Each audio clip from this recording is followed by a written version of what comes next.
और अब बात एक और अहम मसले की करते हैं। उत्तर प्रदेश के योगी राज में लव जिहाद पर आखिरकार ब्रेक लग गया है।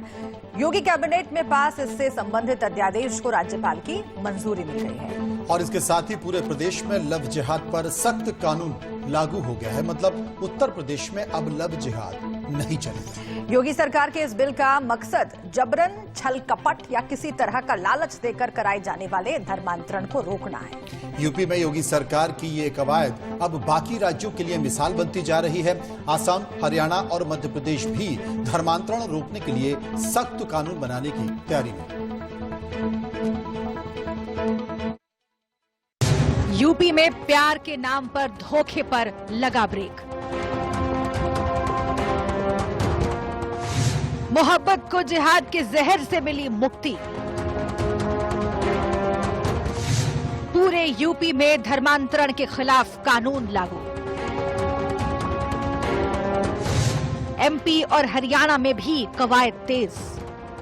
लव जिहाद के खिलाफ योगी सरकार के अध्यादेश पर राज्यपाल आनंदीबेन पटेल ने मुहर लगा दी और इसके साथ ही पूरे प्रदेश में गलत तरीके से धर्मांतरण पर रोक लगा दी गई।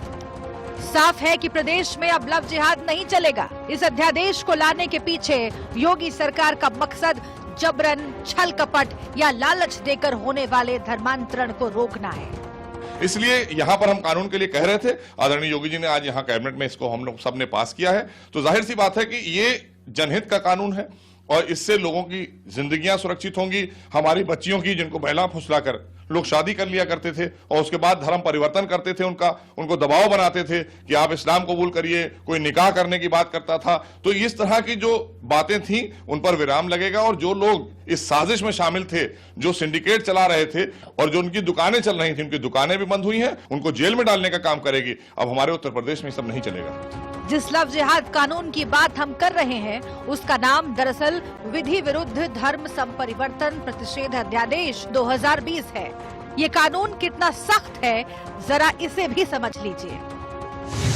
झूठ बोलकर बलपूर्वक या धोखे से धर्म परिवर्तन अब अपराध होगा।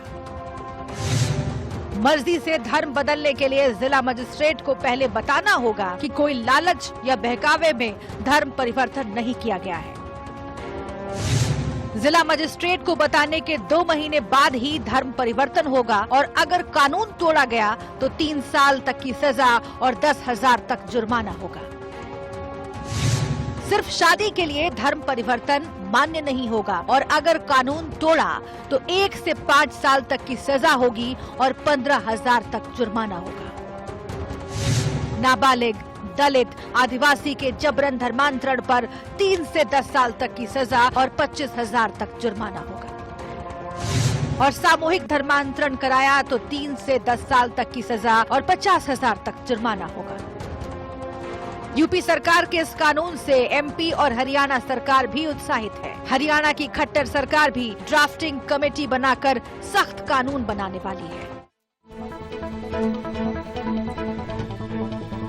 और अब आगे बढ़ते हैं, बात करते हैं अंतर्राष्ट्रीय जगत की खबर की। ईरान के परमाणु वैज्ञानिक मोहसिन फखरीजादेह की हत्या से ईरान में खलबली मच गई है। ईरान ने इस हत्या के पीछे इजराइल का हाथ होने का शक जताया है। अब ऐसे में मध्य एशिया में शांति की प्रक्रिया बाधित होने का अंदेशा बढ़ गया है। ईरान का शत्रु देशों के साथ तकरार बढ़ने के आसार दिख रहे हैं। ईरान के सुप्रीम नेता अतायुल्ला अली के सैन्य सलाहकार और कमांडर ने तो हमलावरों पर कहर बरपाने का ऐलान कर दिया है। ईरान के विदेश मंत्री ने सीधे तौर पर इसके लिए इजराइल का नाम लिया है।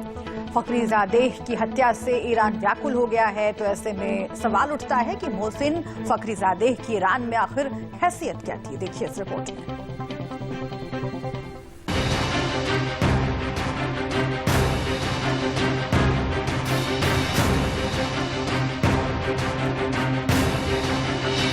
ईरान के सबसे बड़े परमाणु वैज्ञानिक की हत्या।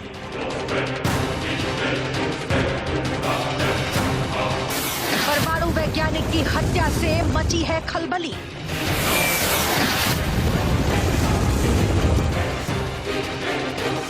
हत्यारों को सबक सिखाने की ईरान ने दी धमकी। ईरान ने हत्या के पीछे इजराइल का बताया हाथ। नहीं रहे ईरान के परमाणु वैज्ञानिक मोहसिन फखरीजादेह। तेहरान में शुक्रवार 27 नवंबर को फखरीजादेह की कार पर आतंकियों ने गोलियां बरसाई। इस हमले में फखरीजादेह बुरी तरह से घायल हुए और अस्पताल में इलाज के दौरान उन्होंने दम तोड़ दिया। फखरीजादेह की मौत से ईरान हिल गया। ईरान के सुप्रीम नेता अयातुल्ला अली खामनेई के कमांडर ने हत्यारों पर कहर बरपाने का ऐलान कर दिया है। उन्होंने कहा, दोषियों को बख्शा नहीं जाएगा। वहीं ईरान के विदेश मंत्री मोहम्मद जावेद जरीफ ने ट्वीट करके हत्या में इजराइल का हाथ होने का शक जताया। उन्होंने ट्वीट में लिखा, आतंकियों ने एक प्रमुख ईरानी वैज्ञानिक की हत्या कर दी। ये कायराना हरकत हमलावरों की ओर से युद्ध के लिए उकसाने का काम है, जिसमें इजराइल की भूमिका के पुख्ता संकेत मिल रहे हैं। ईरान अंतर्राष्ट्रीय बिरादरी, खासकर यूरोपीय संघ से अपील करता है कि वो अपना शर्मनाक दोहरा मापदंड बंद करें और इस आतंकी हरकत की निंदा करें। लेकिन इजराइल और अमेरिका ने इस हमले पर अभी तक कोई टिप्पणी नहीं की है। और इस खबर के बाद एक बार फिर से मध्य एशिया में चिंता इस बात को लेकर होने लगी है कि कहीं अशांति तो नहीं बन पाएगी।